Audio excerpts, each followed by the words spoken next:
Dear friends, welcome to the 16th episode of My Career, My Identity. Man is to technology what is the bee to the flower. It is man's intervention that allows technology to expand and evolve itself. In return, technology offers man convenience, wealth, and the lessening burden of physical labor via its automated system, said James Scott, co-founder, Institute for Critical Infrastructure Technology. Technology, especially internet and cyber world, have carried many new horizons to the humankind. Everyone is in the world of connected space. It is connected through internet, and we share ideas, discuss matters on social platforms. For everyone, there is a digital identity and a footprint. In the cyberspace, it is necessary to be conscious about security and privacy. We need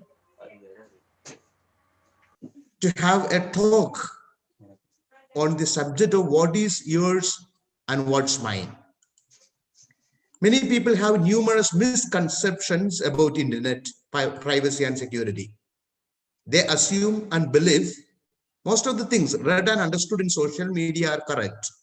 The social media impressions made by people are insignificant.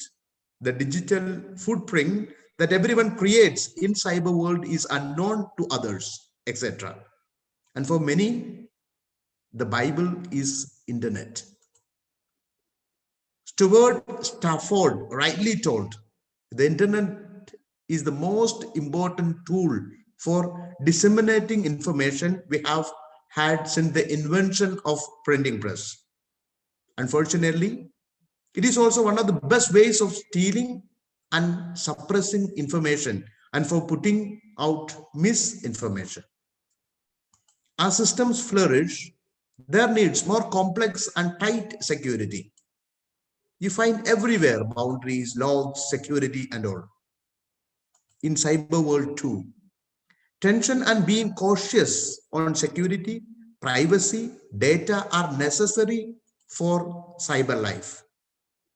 Every day we find the cyber world expands to new landscapes. As it grows, it needs more security and watchdogs. Cyber security is a major area of study and job. Hacking is very interesting concept for the youngsters. Many of the youngsters are curiously venturing into it. Today, we are looking into the cyber security, forensic world, and hacking pathways. We search the skills and talents of youngsters to find connection between the cyber security tools and human skill sets at Dr. Benny Palatty veedum YouTube channel, My Career, My Identity episode. End-to-end encryption is practically a meaningless phrase used by internet-based companies to lure people into believing the modern myth of online privacy. Many conflicting concerns like war, hacking, border separation, etc. carry morally critical areas which bring unavoidable evils. Can these be stopped? How to deal with these issues? What is the evil in these interventions? These are major questions. For social life to function and to flourish, it is necessary to deal with these areas and practices. In the Gospel of Technology book, the author says, no technology that is connected to the internet is unhackable. There is a big question. What is the difference between unethical and ethical advertising? It is said unethical advertising uses falsehoods to deceive the public. Ethical advertising uses truth to deceive the public. It's a challenge. What I feel is, in the midst of cheating and hacking, survival instinct forces us to be secure oneself by ethically living with challenges. Distancing from these areas won't allow us to live, but it is necessary to know these critical spaces and respond to it in order to exist. Human being has to grow further to understand, support each other without manipulating and attacking others.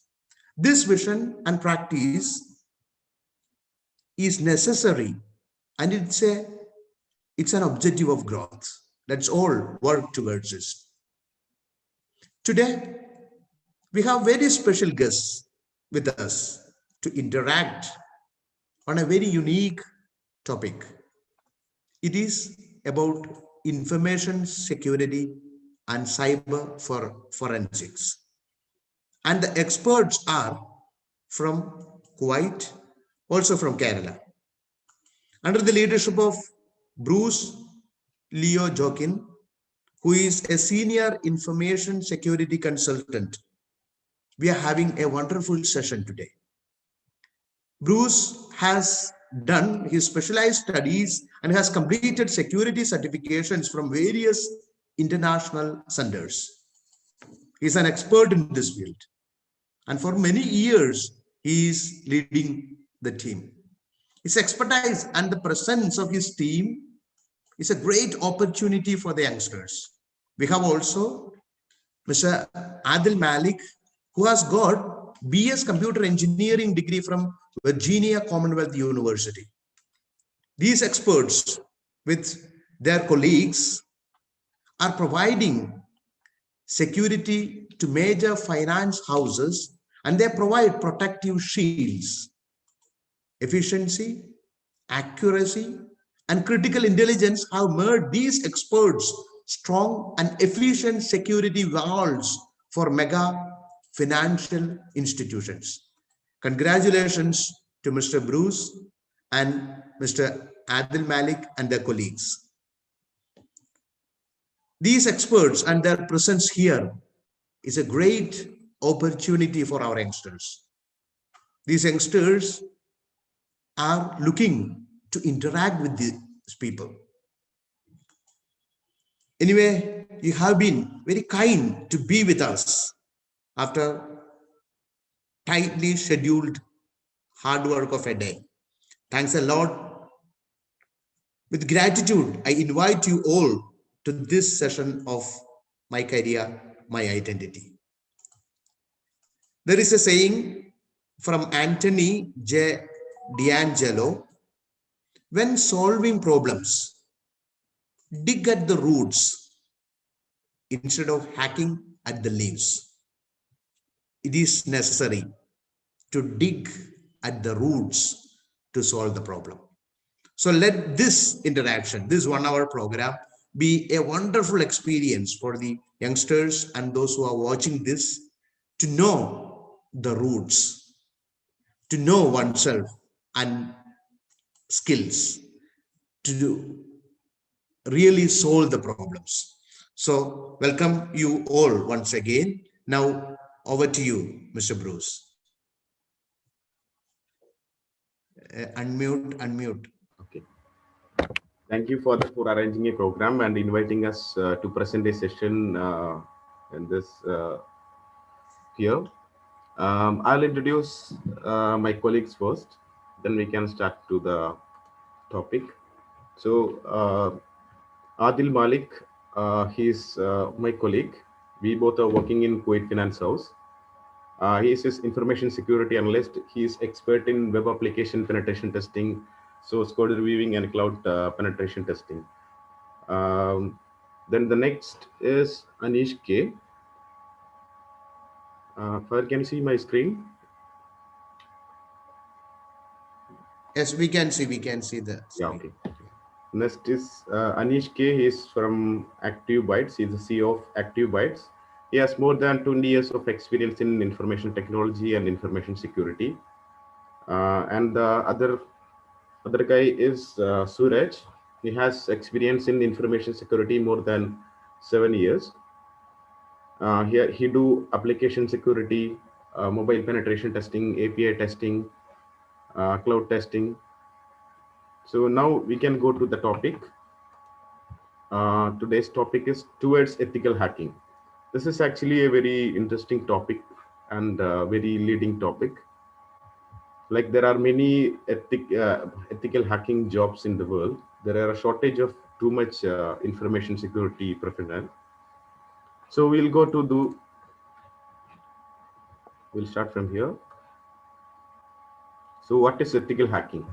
Ethical hacking involves an unauthorized attempt to gain unauthorized access to a computer system, application, or data.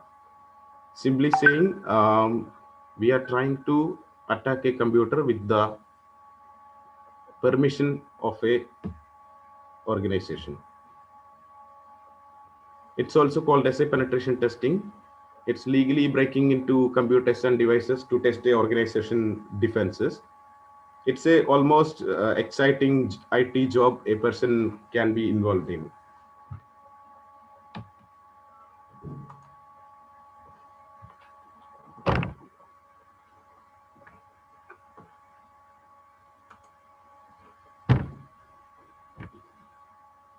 Ethical hacking actually comes under a department called cybersecurity. Cybersecurity is a vast field. Cybersecurity is the practice of defending computers, servers, mobile devices, electronic systems, networks, and data from malicious attacks. It's also known as information technology security or electronic information security.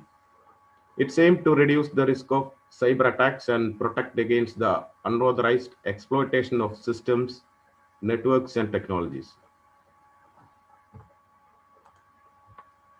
There are actually three types of cyber attacks.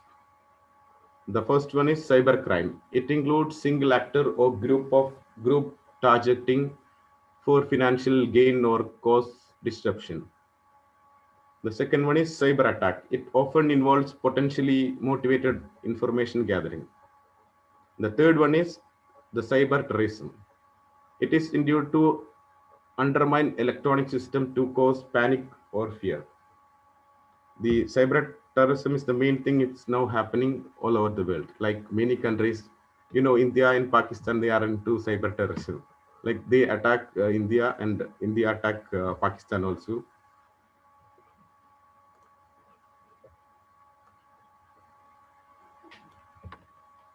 Major cybersecurity issues. Major cybersecurity issues includes virus. Virus, a malicious program loaded into one system and which could cause unwanted results. The other one is malware. A malware is a software designed for specific purpose to banking customers or government organizations. The others, hackers, illegal intrusion into one system and getting away with data or money. The next point is ransomware, holding one system by illegal means of encryption and asking for ransom. Like they will encrypt systems and they'll ask for the money. If we don't pay the money, they will not decrypt it. And next is DDoS attacks. DDoS means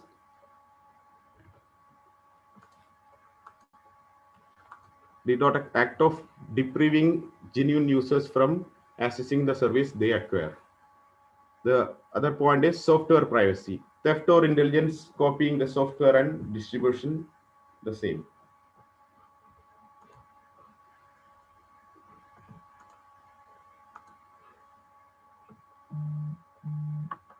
The major cybersecurity issues include financial frauds, sabotage of data networks, theft of property information, system attacks from outside, DOS, unauthorized access by insiders, employees' abuse of internet privileges.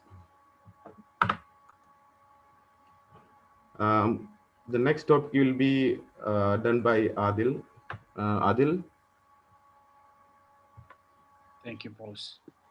So we're going to start with a question that says, why do we need cybersecurity? And it's a tough question, but once you realize the answers, you're going to be able to tell the importance of cybersecurity. So as we know, nowadays there's a lot of cyber attacks, and these cyber attacks carry data breaches. And the number of data breaches increased recently.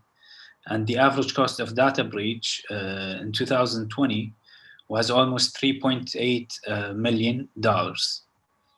And most of the expensive records are lost during these data breaches. So if we're talking about the personal identifiable information records, that means, stealing stuff that could identify regular users on the internet. Some of the major breaches in recent history include Equifax, Marriott, SolarWinds, and FireEye. And SolarWinds and FireEye are the recent attacks that happened in the US, and it affected a lot of the government institutions there. Next slide, please, Bruce. So again, the answer for why do we need cybersecurity is broad, but we're gonna put it in multiple points. So first of all, cyber attacks are getting very sophisticated and complex.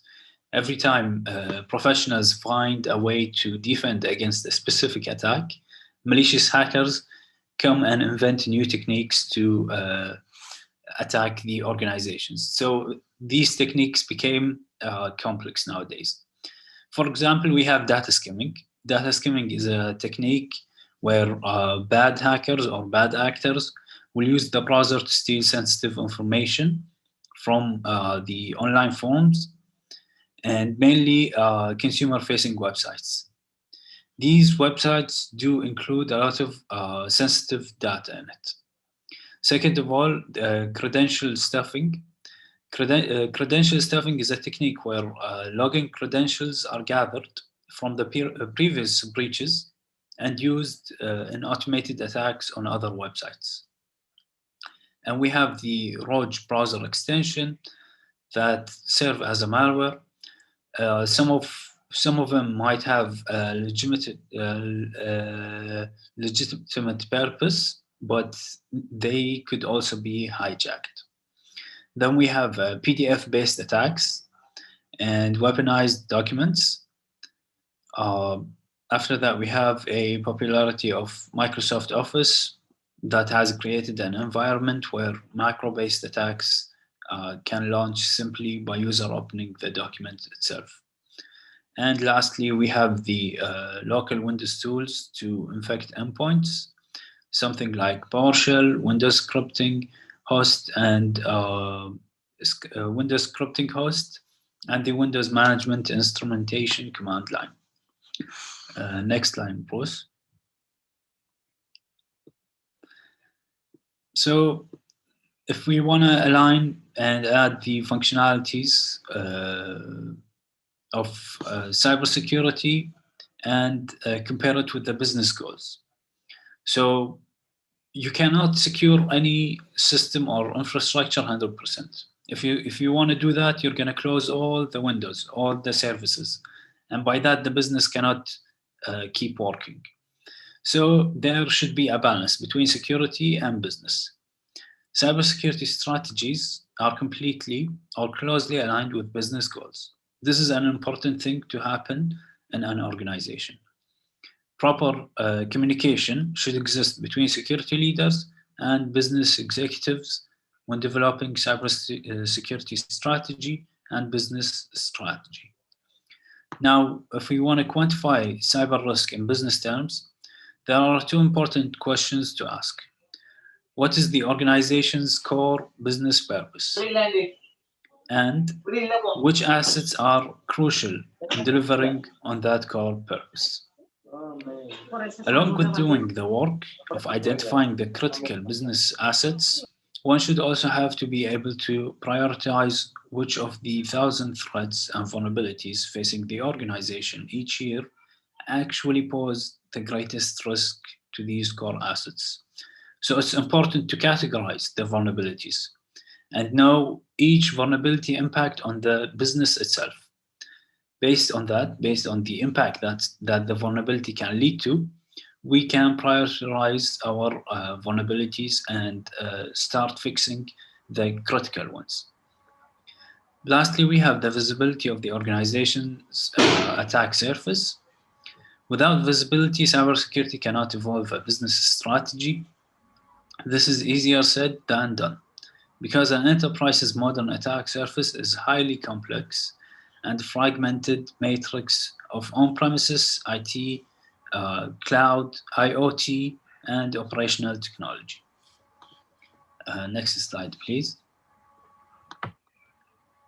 So after answering why cybersecurity is important to us, now what if I want to pursue a career in cybersecurity? How can I plan for a career?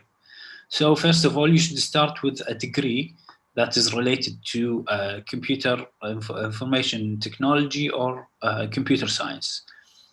A lot of people prefer to go with computer science because cybersecurity is a branch that goes under computer science specifically. After that, you can start looking at the career paths in cybersecurity. As you know, there is the offensive cybersecurity, there is the defensive cybersecurity, and we have a network security, or let's say infrastructure security. So it's important to realize which path you really need. After that, you should acquire cybersecurity skills and the tools that are used in cybersecurity itself. These, if you got all these stuff, you will be able to apply for a cybersecurity job, and hopefully you will get accepted. After that, you can start pursuing your professional certificates. Bruce, back to you. Yeah. Hi, Adil. Yes. Now Anish will continue the topic remaining. Okay. Thanks, Bruce. Thanks, Adil, for that wonderful introduction. So, as I think the audience would have already got an understanding of why the cybersecurity is required, what is a cybersecurity all about.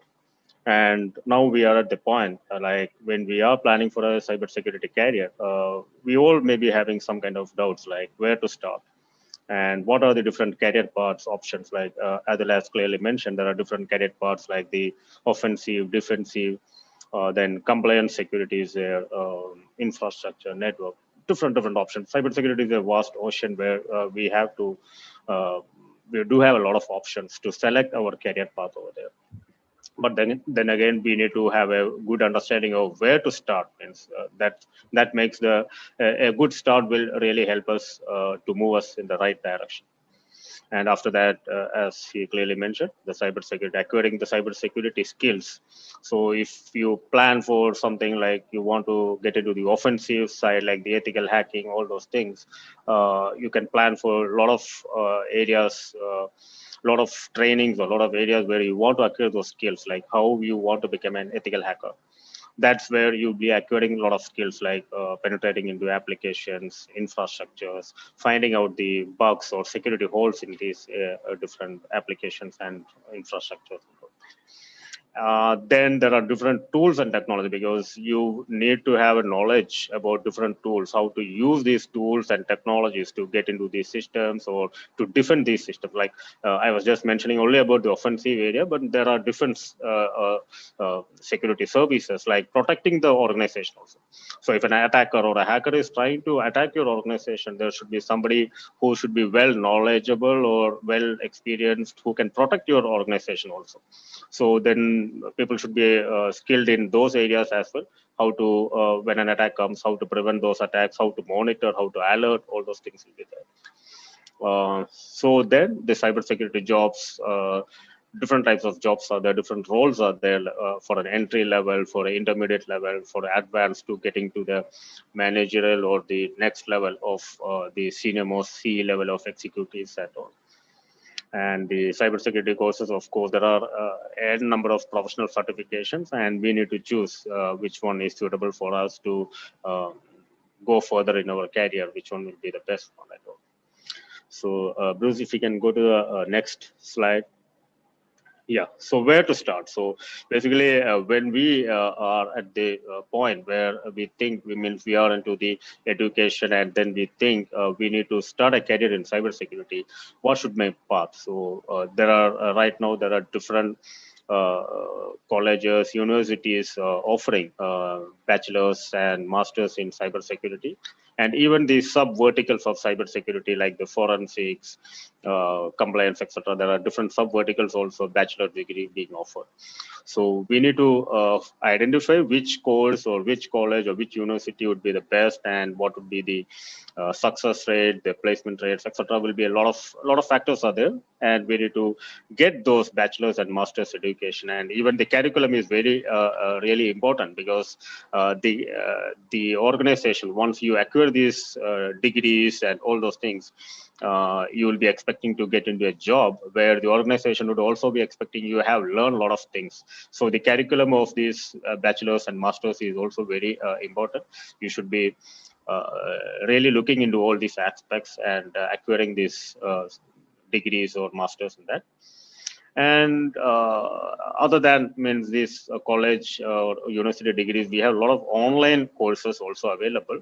Most of them are video-based trainings, like how to do this. You can do it yourself, self-paced learnings.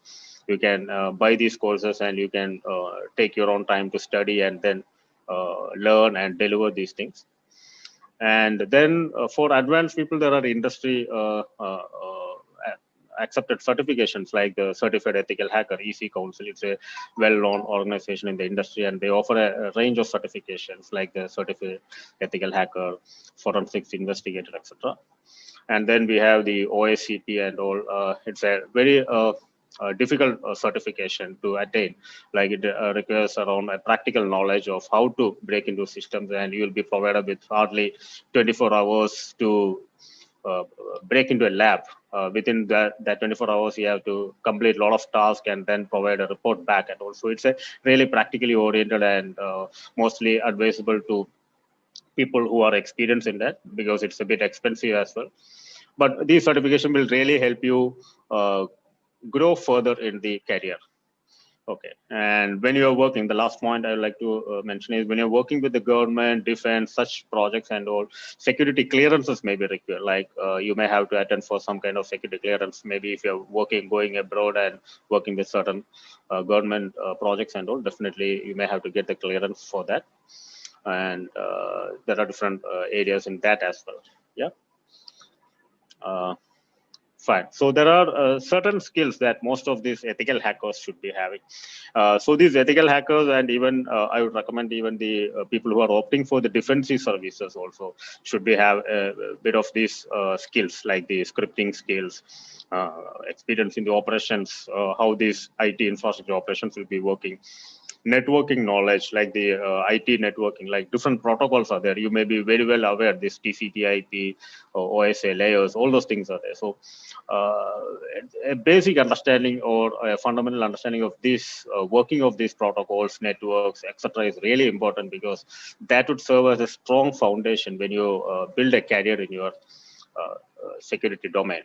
Because otherwise, maybe if the foundation is not strong enough, we may end up losing our skills very soon. Like means if you start our journey maybe 3 steps ahead, but we are not very strong about the foundation, then that could be a problem, because we don't know TCP/IP, we don't know OSA layer, we don't know network protocols, etc. But we know how we are into a position where we know hacking into a system. We do some copy paste some scripts and hack into a system, but that really doesn't make you a professional ethical hacker or a professional security tester and all. So we need to really be strong about the foundation when we start with our careers and all. Yeah. So these are some of the areas or the beginners who can, when you go for a job, these are some of the beginner level of jobs most of the organizations will be providing in the security domain. One is the very basic step would be the IT administrator, who will be having a very limited area of duties or responsibilities in the security domain as well. But again, that would really serve the person to gain a very good basic knowledge about how the infrastructure, IT infrastructure works, and how things are connected, the networks, the VLANs, protocols. These things will definitely, because a person who is not strong enough in IT may not be really knowledgeable enough when they start with the security career. So IT admin or IT infrastructure admin would be really a good starting point when you get into a job with that. So you can, from there you can switch. I mean, once you gain enough experience in an IT infrastructure admin, from there you can switch your career to the security domain, specific security domain. So your base will be very strong and all. Then there are other entry-level jobs like the security analyst or SOC L1 analyst. Basically, these the L1 analyst, when we say there are a lot of job openings for the security SOC L1 analyst, the job or the responsibilities of these people would be mainly to monitor and alert the attacks that are happening to an organization.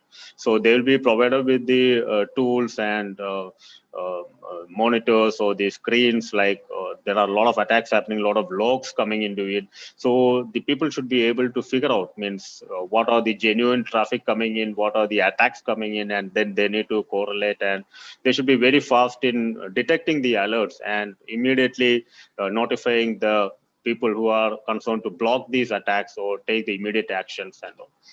So basically, the people with very good reasoning, alerting skills, very correlation skills, they will be really, for them, it would be really a good start for them to start with this career, L1 analyst. And from there, definitely, most of them will be switching on to the L2, L3, etc., because they will be gaining more knowledge in the SAEM tools.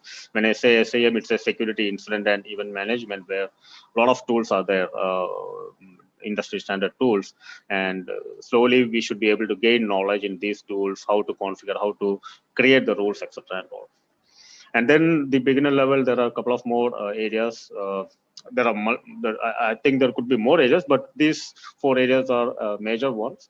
Security penetration testing, a junior level of security penetration testing, like people who can, who knows web applications, mobile applications and all, they can definitely find the security holes into it when they learn these things. So an entry level job would be more into like finding security holes in the web applications and mobile applications and all.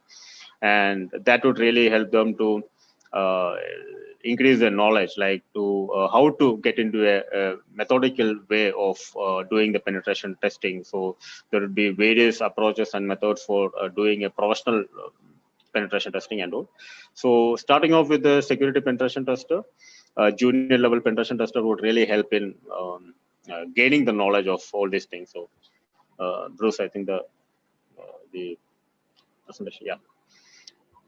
There will be very basic tools like the Nmap, Nessus, port map, port scanning, etc. That would really help you to make a lot of knowledge into that. And another area is the governance compliance, which is basically a bit of like any organizations should be having a kind of a governance, IT security governance in place. Because without governance, the security policies, procedures, you don't have a proper security policy, procedures, or governance, it will be a mess to manage the IT security, because who is responsible for what? And you have bought a lot of security applications or security devices to protect your organization. So if there is nobody to govern or check the compliance, everything is working fine or something, who is going to ensure that? So there should be a separate entry-level job for that. So there are a lot of people who are doing a kind of compliance level audits, basic knowledge of various regulatory, because governance requires a lot of adhering to a lot of regulatory and industry standard practices. And because when you work for a different project, so different when you are on your individual capacity or even on your organizational capacity, when you are working with a client or you are working with a different projects and all, you should ensure that you are cleared for doing that job, you are certified for doing that job. So regulatory compliances for a particular country like India or UAE or Kuwait, there will be different laws which should dictate exactly what should be done with the data, and also there should be some kind of governance, some kind of compliance which should be dealt with. So junior level compliance or governance analyst would be supporting to ensure the organization adhering to these process policies, etc. So that is, yeah. And for the advanced one, as I said, the security penetration testers, after getting into the junior one, then you'll be moving on to a very professional approach of how to do the penetration testing. There will be very serious methods to do, because there will be various sectors you'll be handling with, like the banking, government, oil and gas, different sectors you'll be handling with, and different methods you need to apply to understand their business logics and how to penetrate into those applications. So that goes on to one area is the experience you are gained from your job. The second area is the professional certifications and the degrees what you're earning, because a lot of information you'll be earning from that as well. SOC L2, L3, as I said, there could be, you need to move from the L1 to the L2 and L3, where you will be having a lot of experience in the configuration, installation, and maintenance of the SIM tools. Like there are industry standard tools like HP ArcSight, QRadar, IBM QRadar, and all. So these are very complicated and sophisticated tools.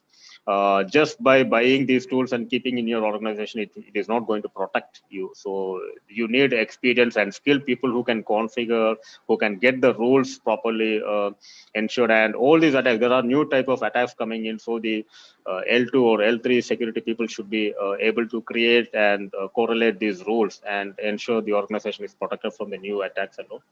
And there are other areas in the SOC or SIM L1, L2 roles, like the threat intelligence and threat hunting. So there could be like the previous one about that SolarWinds attack, it was mentioned. The attack was going on for around 2 years. So even now, nobody has confirmed who has done the attack, but somebody will say it is the Russian group. Somebody will say it's a North Korean group that has attacked into the American systems. But they have been doing it for 2 years, and few months back they took away all the tools which the FireEye. Again, that's a very renowned cybersecurity company, and they took away most of their red teaming tools from there. So even though a lot of protections, a lot of things are there, there are adversaries who are hiding in your network, in your organizations, and when the right time comes, they execute their technologies, and then they do away with the stealing of your information and data.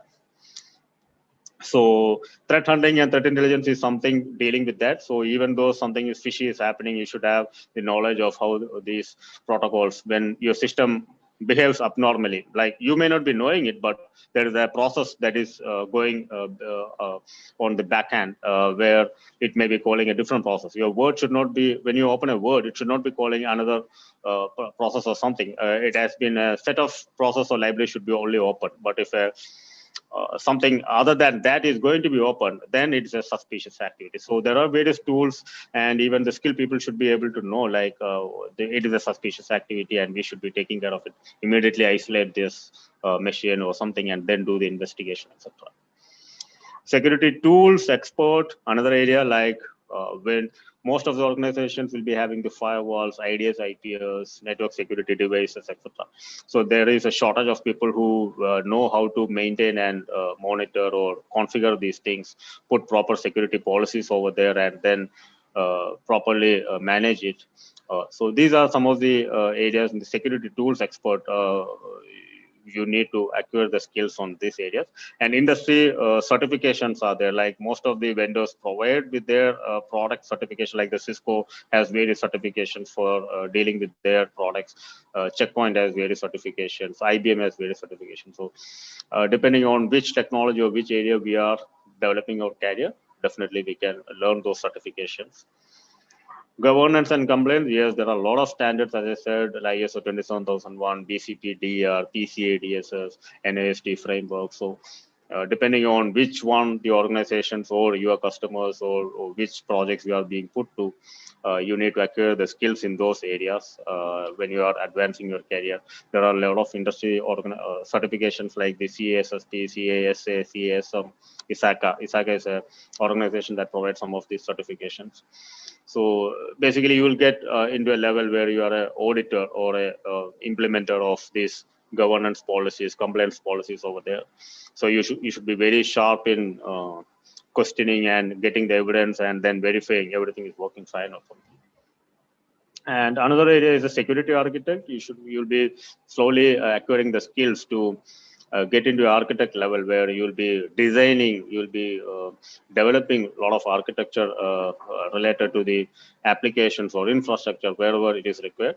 And that would require knowledge of a lot of IT components, a lot of infrastructure, how it is being configured and all, because that depends. I mean, you cannot put any kind of device over to your organization network because if you're not knowledgeable enough, that device could cause a lot of security issues. So when you design an architecture, for your organizations, whatever components you are using, whatever technologies you are using, protocols you are using, these things an architect could be able to explain, like these are secure or not, it should be really there or not. So these are some of the areas. And yeah, regarding the jobs part, like these are various structures or various levels you can get into a job, starting with the cybersecurity career, IT administrator, junior penetration testing, senior penetration testing.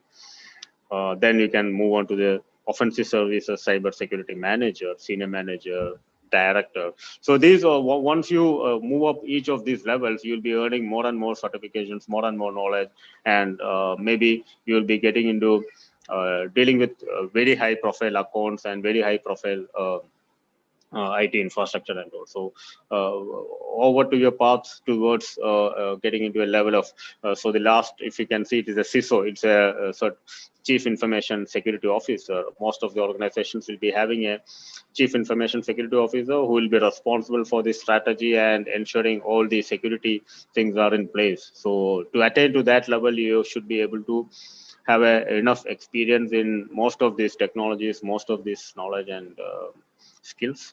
So that would really help an organization. Similarly, for the SOC, as I said, L1, L2, L3, threat hunting specialist, threat intelligence specialist, incident response. So these are all various skills you'll be acquiring when you are developing your career and moving upward. So finally, you will be a chief executive officer or chief information security officer or a chief technology officer, etc., where you will be helping the organization with all your acquired knowledge, skills, and your experience. You'll be helping the organization to protect them. Same with the compliance. Yeah. So these are some of the courses. Before the courses, I would like to invite Suresh to give a very quick demo, how an application can be hacked. It's a very quick demo just for your interest, means how an application can be hacked. And he will be sharing the screen and he will immediately show it. And then we can go to the last slide of the cybersecurity courses. So Bruce, can we switch on to Suraj? Hi, thank you, Anish. Thank you, Bruce. Let me share my screen first.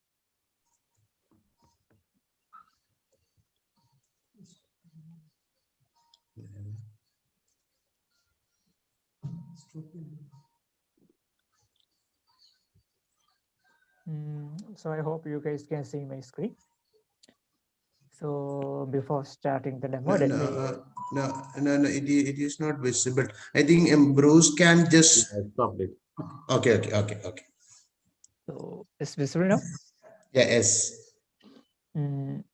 Okay, so before starting, I will tell you how I came into this field. So at the time when I was studying on my degree, some guy who hacked my Facebook account. So then he changed all the username, passwords, and my mobile number, email, everything. So I couldn't able to regain my account. So for regaining it, I researched a lot about hacking. I watched some YouTube videos and all those things. I got some basic knowledge about hacking and all the cybersecurity and all those things. So then I created one fake account and I chatted with him a lot. And then I shared my malware with him. Then I am able to hack his system. And from there, I changed my Facebook username, email, and I regained it. So this is how I came to this field. After that, I learned a lot, I researched a lot, and then I did some courses. And right now I have almost 7 years experience in the penetration testing and cybersecurity field. So let's start a quick demo. What I'm going to show you is how we can able to control or hack a web application.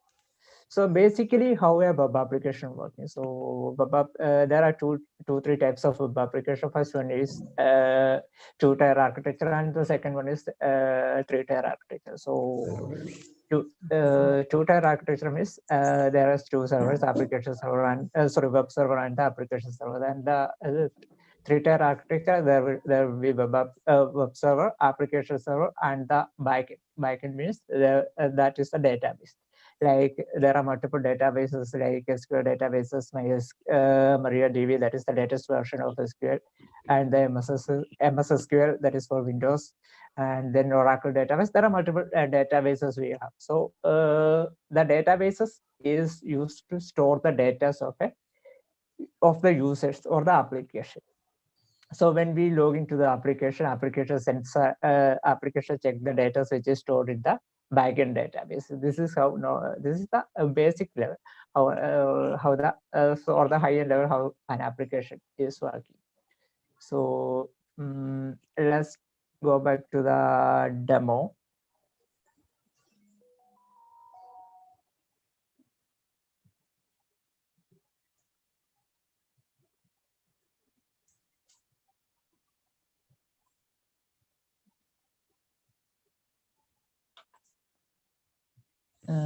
Bruce, can you see the application or just my CMD? CMD. CMD, okay.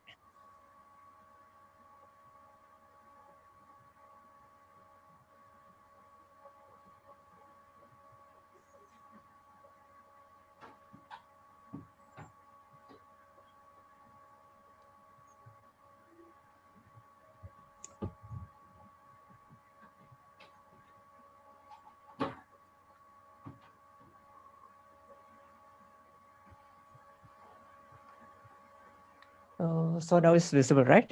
Yeah. So this is the application we are going to test today. So before starting, let me remind you, this is a demo web application which only used for testing purposes. So hacking or testing an application without the prior permission is a serious offense. So please don't try it without any permission from the consecutive owners of the application. So let's start with this application. So the application is testphp.vulnerable.web.com. So before starting, there are multiple steps or multiple methods for hacking a web application. So first one we normally use is first phase is record. That means we will try to gain architecture or knowledge of we'll try to gain some basic knowledge about the application, how the application is working, what's the source, which language they are used to program this application, what are the modules of this application, and how that's the preliminary knowledge about how an application will work. So we can do it either by manually or by using some tools.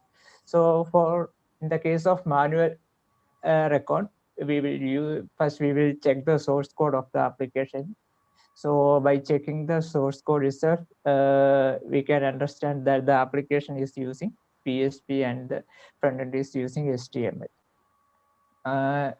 So by checking this only, we can get a lot of details like application has different pages like category.php, car.php, guestbook. So that means this application is created using PHP. Then there are other things like search PHP. There is a test function is there, login.php. That means that we can able to log into the application and application is storing username, password, etc. And for using some tools, let's use Nmap.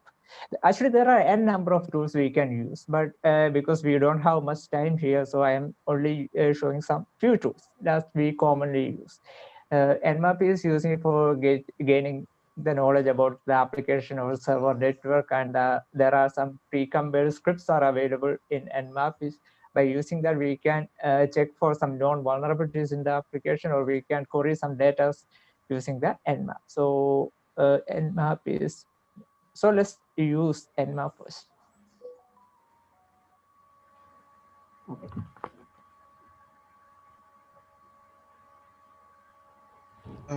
Hello. Yeah, hello. Is this ZenMap a free tool? Yeah, and yes, it's a free tool. Anyone can download this and install it in their So Windows. it is used to just to view the architecture of a website, or we can explore more into it.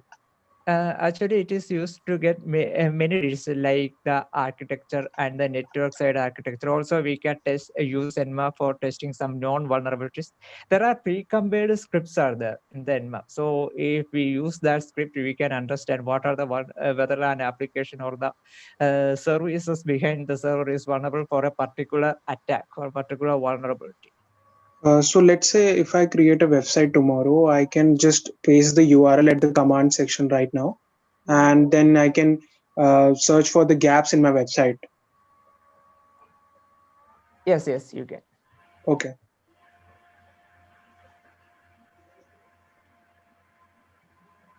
Okay, so we have n number of profiles are available. These are already pre-compiled profiles. One is intent scan. There are a lot of options we can use. So either you can use it in a GUI or graphical user interface, or there is one command line utility also available that is called Nmap. Both functions same, but Nmap have a user interface, so beginners can easily use this. So we got the result like the application having 180 port 80 is running on the application, and it is using a Nix web server. So we can understand that the application is using HTTP and all those things. So what I will do, I will try to access the application in my browser, and I will use some some scanners for getting the vulnerability. So it's a lengthy process. So I already pre-compiled the result here. So let's go to the result first. So as you can see, the issue sections, there are n number of vulnerabilities like SQL injection, out of band resource load, cross-site scripting, and etc. There are a lot of vulnerabilities. And the red ones are critical vulnerabilities, and the slightly some medium level vulnerabilities. And there are a lot of vulnerabilities. These are the application pages or modules. Like there are a lot of pages are present in the application. Sir? Yeah. Can you differentiate the uses between this tool, Burp Suite, and ZenMap? Actually, Burp Suite, we call it a proxy. That means it's a tool which stands between the user browser and the public network. When we before that, I need to tell you how an application request and response works. So I use so application request, when you use an HTTP application, first it will send a request to the user. Send a request to the server with the use of a network. A network means you know the internet, right? So it will send the request using the server through network. So for capturing this request and response, I mean, once your request go to the server will respond with a message or with the particular content. So if you check the about page, first your browser will ask the server, please provide this about page information back to my system. So for seeing this request and response live, we need a tool called proxy. So proxy stands between this browser and the network. Suraj, just show him how you can intercept it. Okay. Actually, the difference between Nmap and Burp Suite, Nmap is actually a port scanner, and Burp Suite it's an automatic scanner. It will find vulnerabilities automatically. So so ZenMap doesn't do that. It doesn't automatically scans for. ZenMap will not find all the vulnerabilities. These are two different type of tools. Both have Okay. some similarities, but Burp Suite is more into web application testing. Okay. And Map is actually into mainly to network side testing. Okay, so let's check how a Burp Suite will work. So from here, my web browser, I just called. Sorry, first before that I need. So from this web browser, I want to see what's behind this category tab. So I click it. So you can see the Burp Suite is that request is captured by the Burp Suite. You can see the host. Host is the web application here, and this is the request. So browser is asking to the server, please provide the categories. So when you click the forward, and it will respond with the content of that page. You can see the both request and response in this tab. So that was the response from the server, right?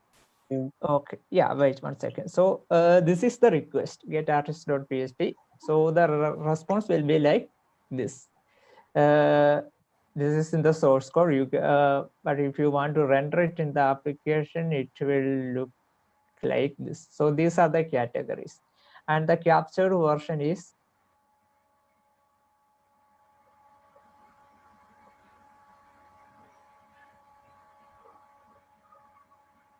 this. So if you see this, this is just the source code, and this is the rendered version, what you see in the browser.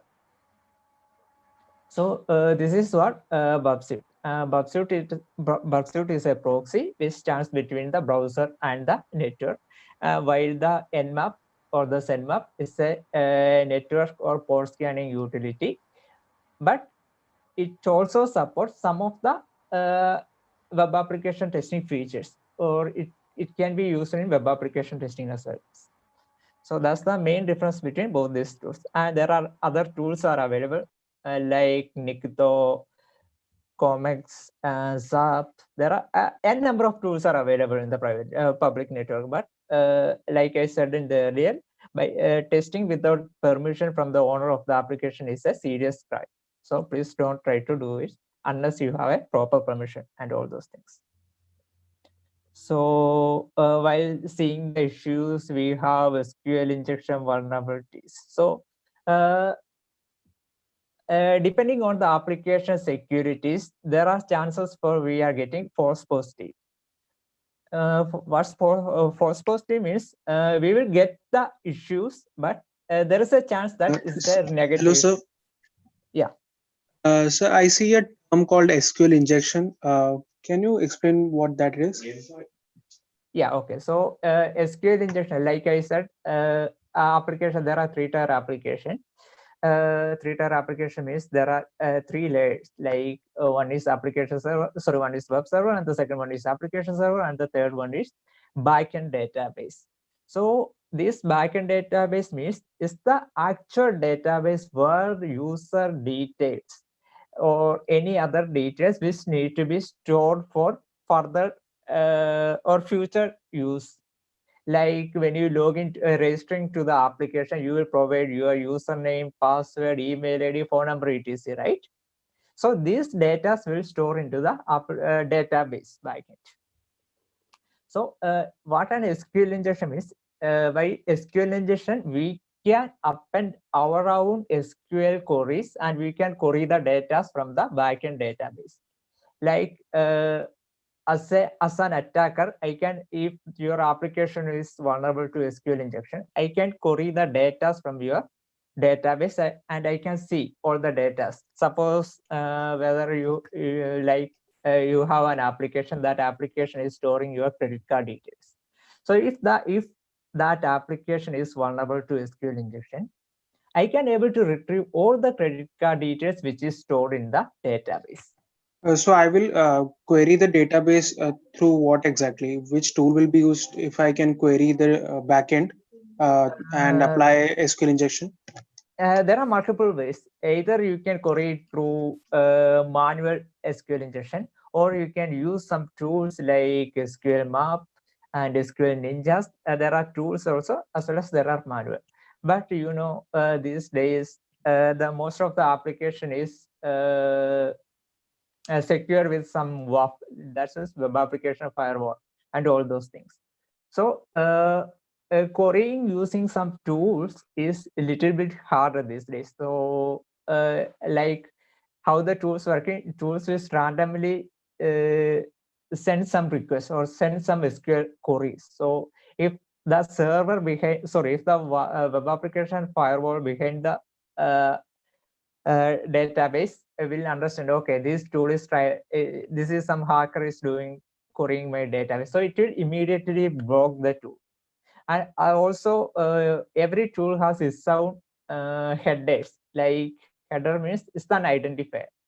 So if I am using SQL injection, SQL map, it will send a header to every request.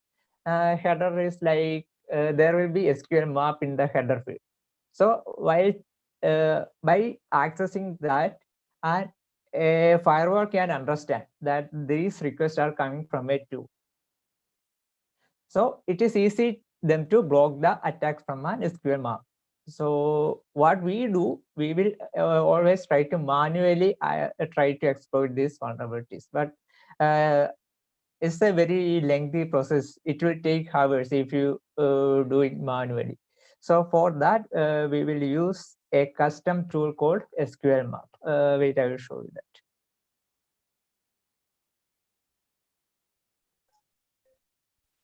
In the meanwhile, I have a question for Sir Bruce or Anish sir, if they are available. Sir, can you unmute and answer to this? I have a query. What all scripting languages would be needed for or for a person who is pursuing a path in the career in the cyber security field? Which field you are looking? See, we Uh, have many. If you want to be a pen tester, then you need to know scripting languages. Which of Mostly these now, scripting languages would be there? Is that Python or any other scripting Python language? is the number one. See, when you are completing your your degree or engineering, you will study mostly 4 to 5 languages: C, C++, HTML, and then I think in college you can choose the language. So mostly, I think Python will be good.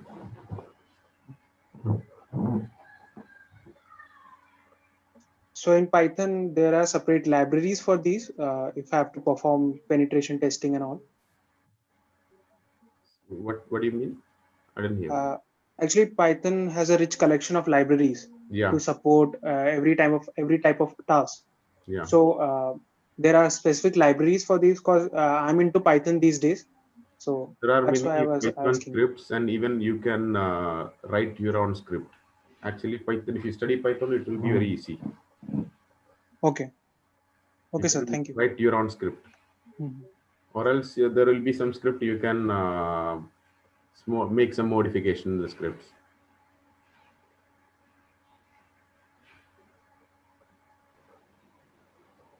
It's clear? Yes, sir. Okay. Suraj. Yeah, thank you. So as you can see in my screen, I am using SQL map to query the vulnerable web application. So the vulnerable link is test.php vulnerable.web.com list products php cat address cat is equal to 1. So here the cat equal to 1 is the vulnerable parameter, and the rest is the URL part. So let's leave it. It's a little bit technical. So what I am going to do is I will ask the SQL map to query the vulnerable database for me. So SQL map, as you know, it will automatically queries the database using its own scripts, and it will give us the end result. it will take 1 to 2 minutes to complete.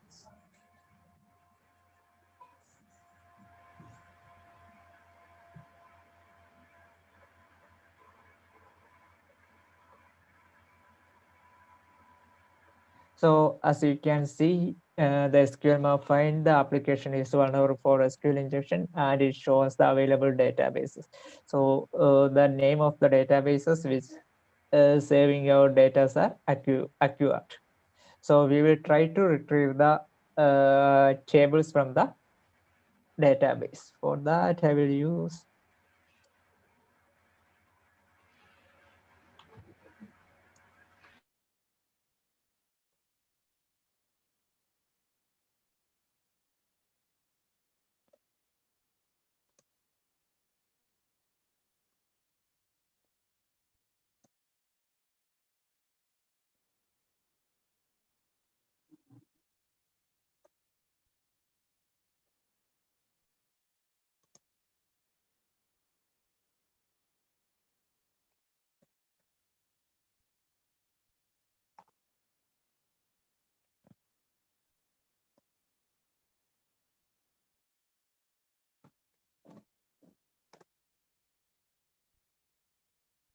So as you can see, there are 8 tables there. One is artist, one is cards, category, feature, guestbook, features, products, users.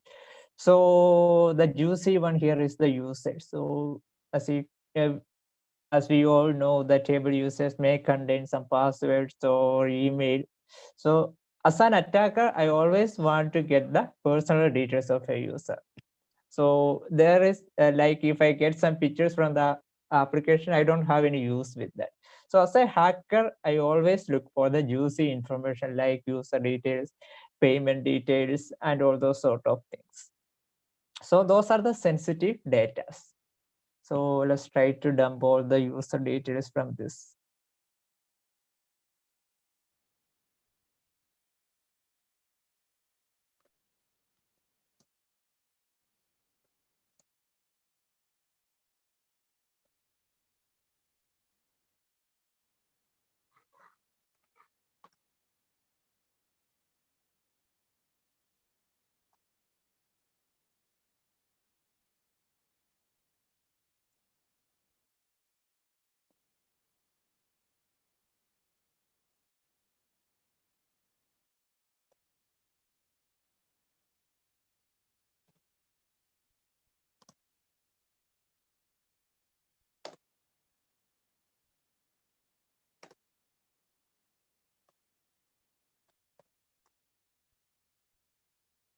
One second, there is some error. So I think you should try with small d, dump small d. Yeah.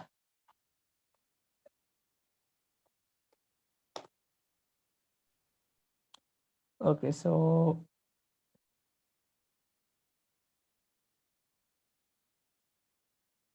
it will ask whether we need to store the hash file. Hash files supposed to be the user passwords.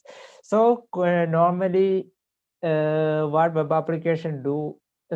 What developers do? They will mask they will hash the password to some other form. So as an attacker, it will take some time to decrypt all these hashed passwords. So that's an extra layer of security we can add to our web application. So like there are AES 256, MD5, there are a lot of hash encryptions cryptographic encryptions are available, or hash values are available. So it will make our password a little bit masked. So with the single use, attacker couldn't able to figure what are the actual plain text words behind that hashed password. So it will ask us to saving the password to a temporary file. So it will we don't want to do that. So we will just skip those things. And SQL map have a feature that it will brute force the hashed password into plain text. So as I said, it is also a lengthy process for brute forcing. It will take a lot of time depending on your computer capabilities. So if you have a 32-bit long hash to password, and if it's for AES 256 or in AES 128 encryption, it will take approximately 1 to 10 years to crack this. But as you know, the hackers have more sophisticated systems and whether it's programs in their hand. For them, it will take maximum of 1 to 10 days. Anyway, let's leave this part.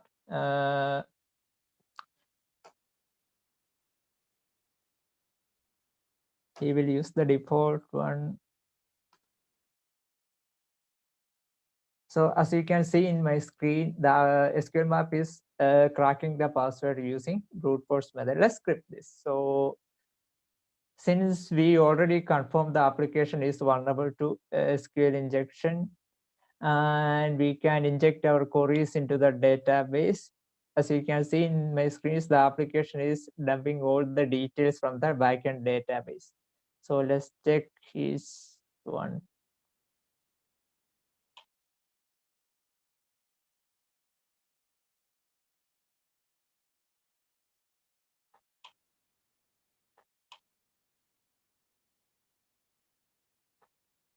So you can see the application, it uses table. There is CC, that means credit card.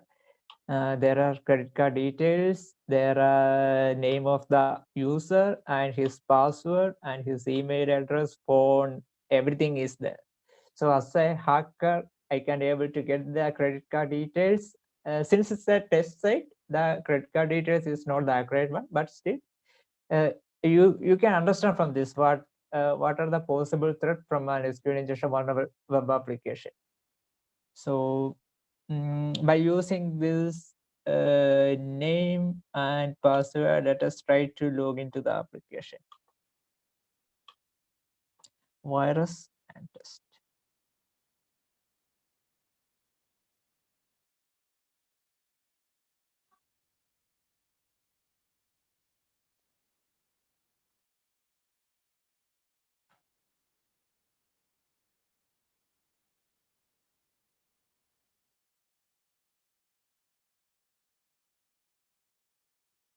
It's not working.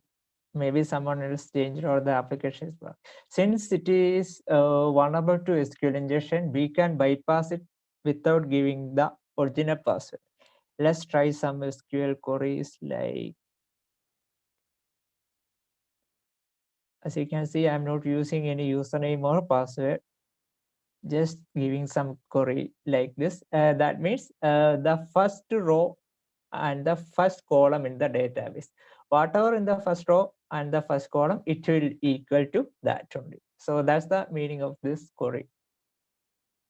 So as you can see, without giving the user actual name and password, I could able to access the application that one user's profile. Here the username is Domina and something like that, and I can see all his personal details and all. So that's it from my side, Bruce.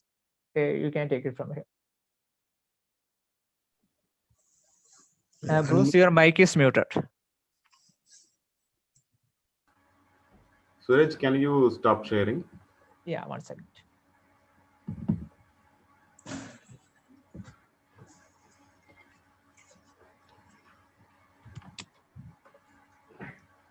Bruce, I couldn't able to stop it. Could you please do it from your side? One second. It's okay.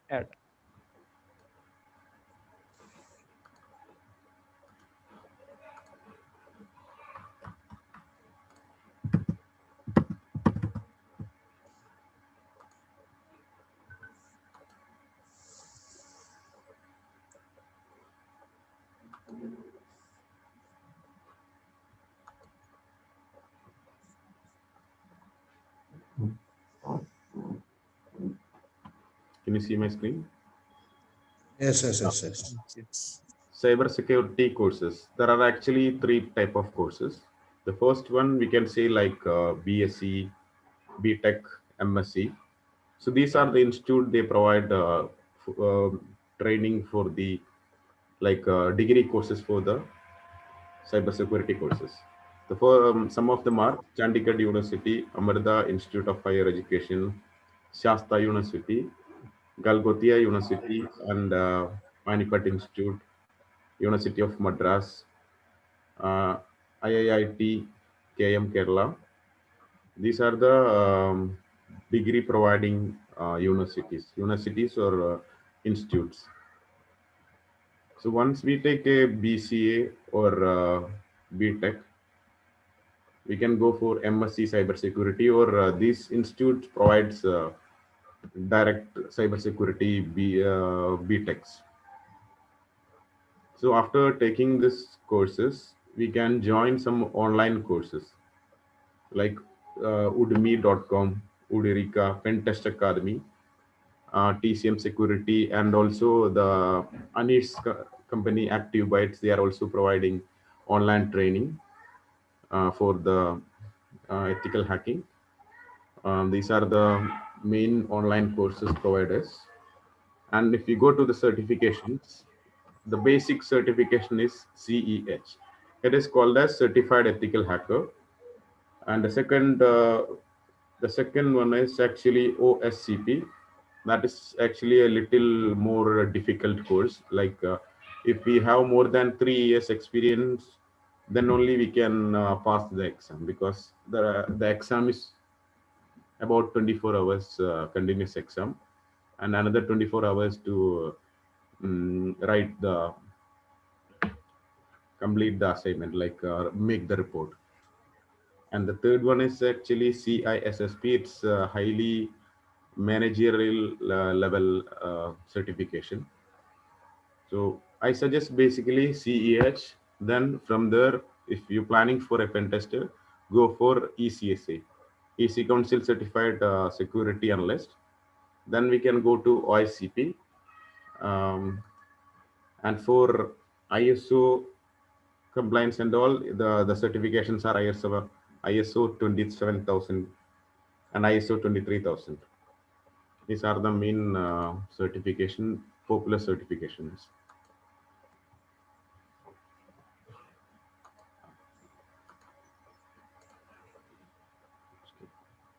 Okay, Father, any questions? Okay. Now, youngsters, you can ask your questions one after another. I think they have few questions, so they can ask. Hello, participants, you can ask your questions. Okay. Am I audible to everyone? Yes.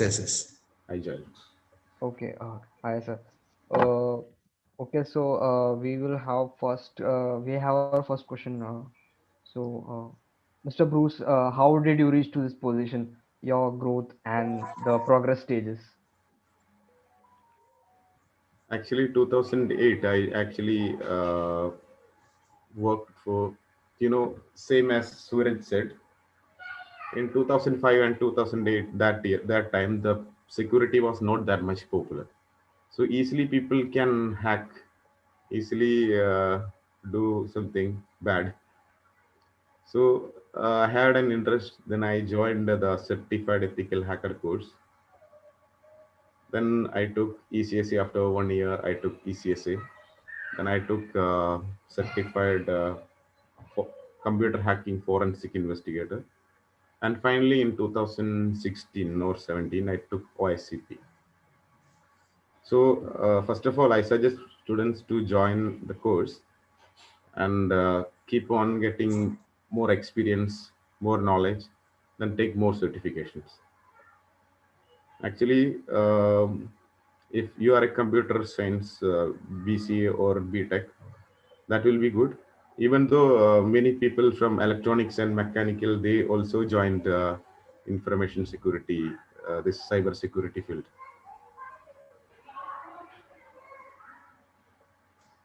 Yeah. Thank you, sir. It's And actually we have depends another upon question. your skills and your mentality to search more, spend more time. Like if you want to hack one website, maybe it will take two to 2 weeks, 1 month. So you have to be patient. You should be keep on testing. There is no tool, it will automatically tell you that this is, you can hack this. You have to go on, do different type of techniques, methods.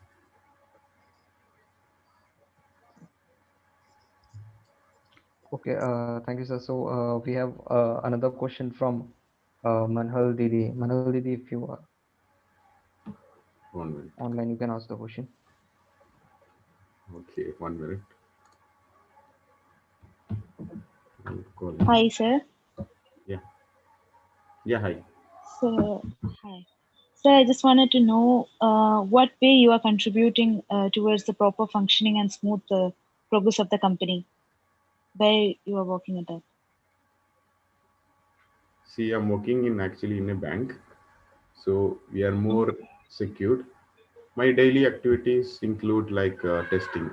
Whenever we purchase any software or we create any software, we test the application. We make sure that there is no issues, there is no vulnerabilities, and the system is safe. So for that, we do testing using different type of tools, and we also suggest our developers for making more secure.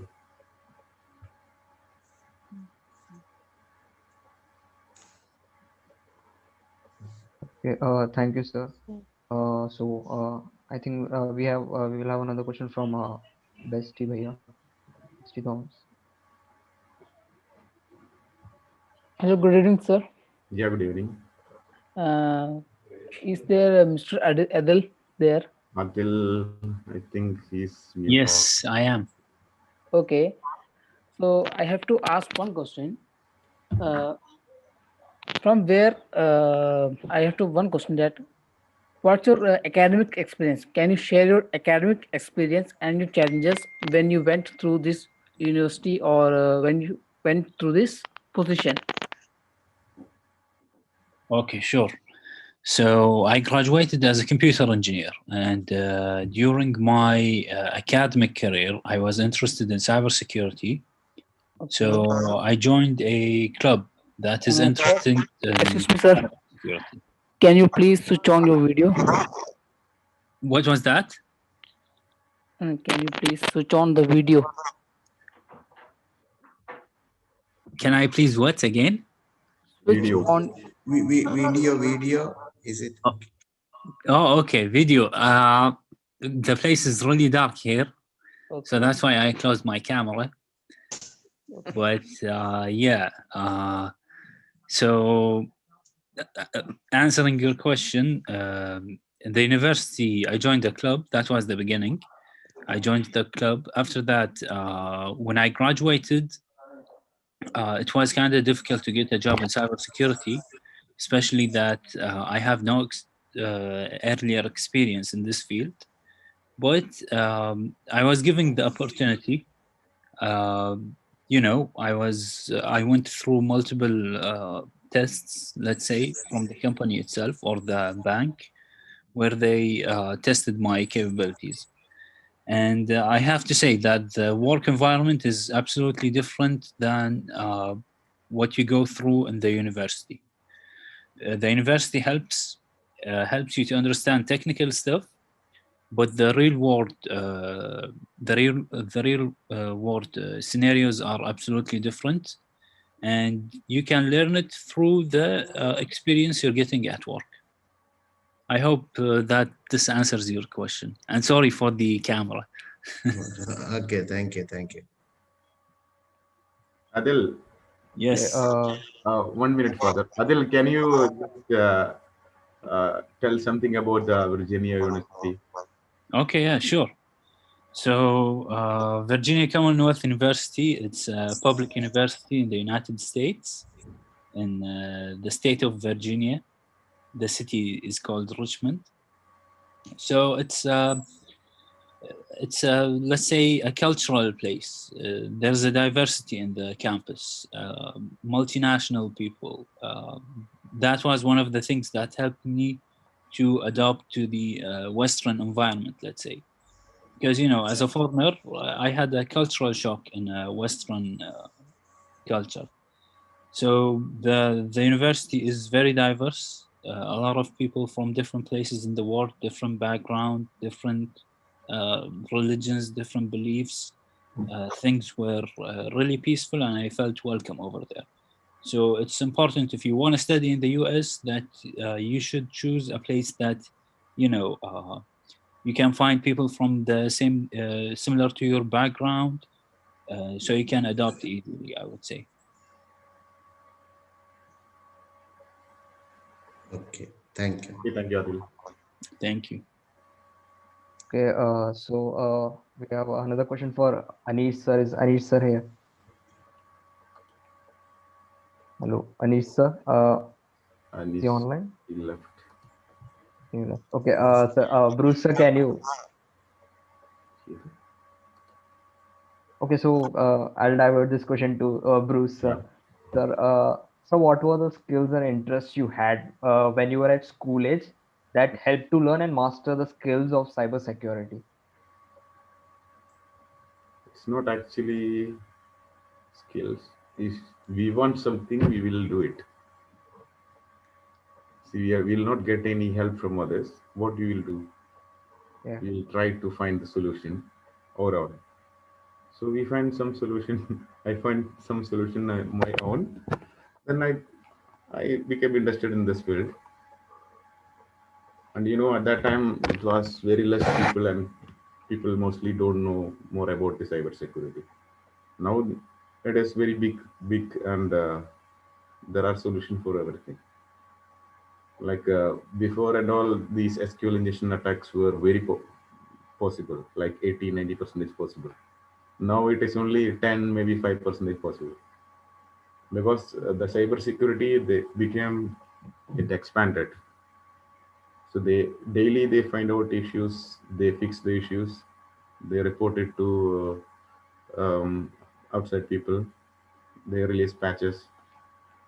So it's very difficult to hack nowadays. But there are, men make mistakes, some security mistakes, even though the passwords. Some people put small passwords, guessable passwords. So the main is password, easy way.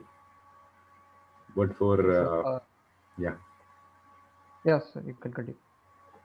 For big companies, they put password policies. So it is also difficult. But there are other methods. Okay.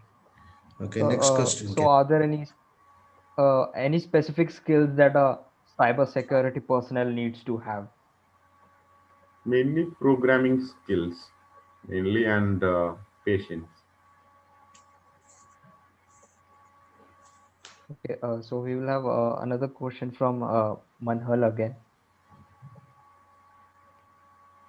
I just want to know about the notorious groups, those who are involved in hacking. So why they are doing it, and what are their real aims in that? Okay, I'll send you a simple example. Okay, you're using your laptop now. Okay, Yeah. you are taking photos, you are saving it in your laptop. Maybe your mobile may be having maybe 128 or 512 GB of RAM. But if you take two years of photo, it will be full. So what you will do? You'll copy it in your laptop, then remove it from your mobile.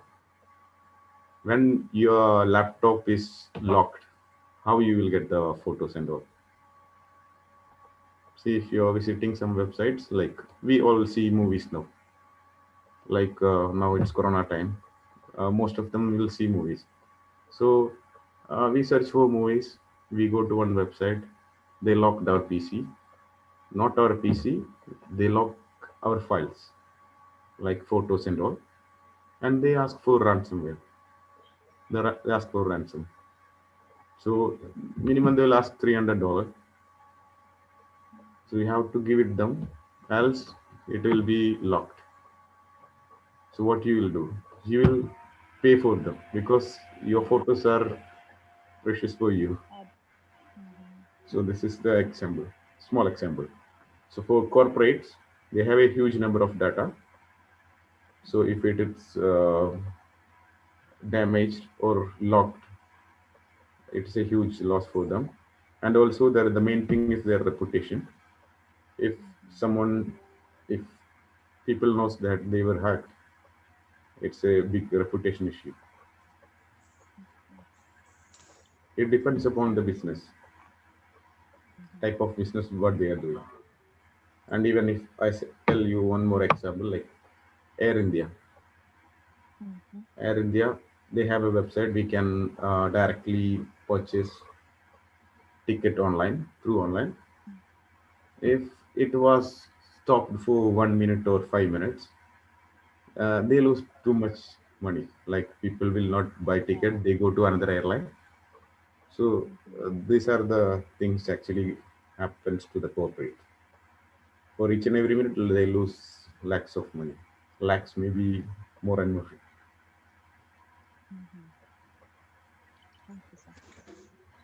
Thank you, sir. So we will have another question from Bestie.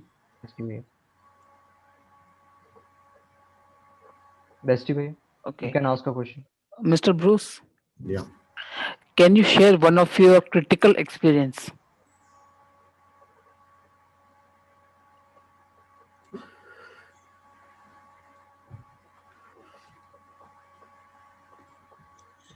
Actually, no. Okay. Because, No. in cybersecurity, Okay. we should be very confidential. Confidential. Okay. It's okay. No issues. Because, Okay. Thank you, sir. Sir, I have another question. There are many skills that are needed to be an ethical hacker, yeah, like problem solving ethicals, critical thinking, etc. yeah. Okay. Can you share uh, what like one moment where this skill was intensely needed? See, you have to go through each and every. See, last time you chose one tool, Nmap. Okay, that tool tell us mostly how we can start the attack. Okay, like example, I say you have an Android and one iOS. If you try to install APK Android application into iOS, it will not work. Okay, so same like that, we have to find the correct machine. Then we have to write the code, or maybe the code will be available online. We have to modify it. So if you miss maybe one or two line, maybe you have to take maybe one week, maybe one day more for doing this. Even Windows, it have 64 and 32-bit systems. Some code will not work in 32. Some only will work on 64. So we have to find each and everything. Okay. Thank you, sir. Do we have any more questions? Bestie Bhaiya or Manu? Okay, now anyway, it was a very useful and wonderful session. I think, Bruce, you can just stop sharing the screen so Yeah. we can see everyone. And now, because okay. Anyway, this Yeah. was a very useful, because experts from all over the world, that is which is this program practically is an international program, because from different countries, people experts are joining, and the spirit of this program is basically this My Career, My Identity episode is meant for youngsters to Yeah. identify their skills and to identify certain areas Yeah. where latest developments of jobs, professional skills, and how to develop those skills. I mean, those areas are discussed and interacted. Anyway, it was very useful. Experts coming together, sharing their experiences under the leadership of Bruce, then Adil Malik, then Anish, who has 20 years of experience, then Suraj, practically he has shown the how to hack. I mean, exactly what it is. Anyway, these all things. This was very useful and helpful, especially to realize the path how a student has to grow, and where to start, and to how to progress. and the basics and details. Anyway, it was very useful, and thank you, Bruce and the team. And now we have Joel Johnson to just give a formal vote of thanks as we are just finishing our program. Now, Joel, you can just give Yeah. a vote of thanks. Yeah. Okay. A very thank you, heartfelt thanks to Sir Bruce, Sir Adil Malik, Anish sir, and Suraj sir for that very insightful presentation into how cybersecurity is like we can't miss it. It's always around, and it can always affect us some or the other way. It was really very insightful and informational for uh, everyone present here, and all the other people who will be seeing this in the near future. So thanks a lot again. Thank you so much. You're welcome. Okay, so after your tightly scheduled day, you found time to be with us, Yeah, actually, youngsters. there is a difference of 2.5 hours of difference. Yeah, yeah, So yeah, our office is still 4 o'clock. Uh, yeah, yeah. when we started the meeting, it is 6:30. Okay, okay, okay, sure, sure, sure. Yes, that is why we are a little. Usually, this program happens at 4 p.m. Indian Yeah, time. yeah, time, But yeah. now, anyway, I mean, we were so happy because after your day, tightly scheduled day, you were available for us. That itself was great. And thank you. And also, Malik, he has shared his experiences with the Yeah. within the university, American university. That was also very useful for the youngsters. So thanks a lot for all the experts. So these youngsters also are wishing to learn a lot and to get into the exact fields Yes. where they can excel.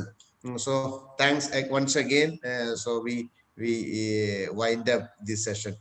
Bruce and Adil Malik, Suraj and Anish, thanks a lot. Okay. Thank you, Father, for Thank you, the. sir. Thank you, sir. Thank you for Thank you, having sir. me. Thank you. You Okay. all the best of luck. Yeah. Thank you. Bye bye.